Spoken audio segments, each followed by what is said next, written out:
Aš praeitą kartą palaikiau poziciją, kad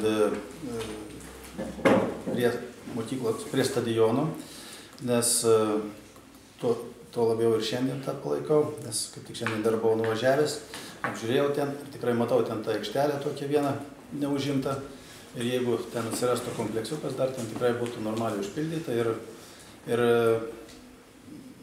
nemanau, kad tas kompleksas ten darytų, sugadintų parką, sugadintų kažkokį tai infrastruktūrą ar kažką panašaus.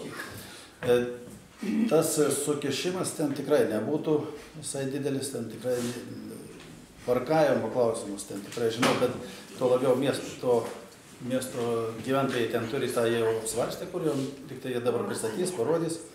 Aš dar tokia mintis buvo šiandien kilus, kad galėtų išspręsti net ir po žeminių parkavimų, jeigu kas tą, nes pasaulyje labai tas populiaru yra požeminis, tuo labiau iš komplekso išėjus žmogus žiemą neturės eiti laukas, galės išeiti ir tiesiai į mašiną įsėsti požeminiam parkavime. O,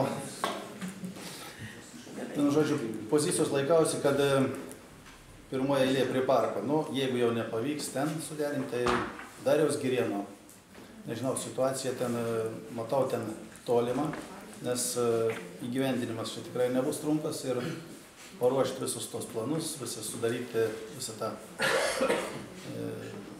11 hektarų tą visą planavimą, tikrai nemanau, kad čia greitai pavyks.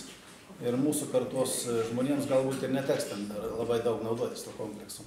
Jaunimo, aišku, mes gal ir sukursime. O čia, sakyčiau, mokyklo prie stadiono ten vis dėlto yra ir vieta, ir parengti, ir detalūs planai, ir teritorija, ir tuo labiau yra ir švietimo įstaiga dar to pačiu vietoje yra. Išspręsti visus klausimus vienoje vietoje.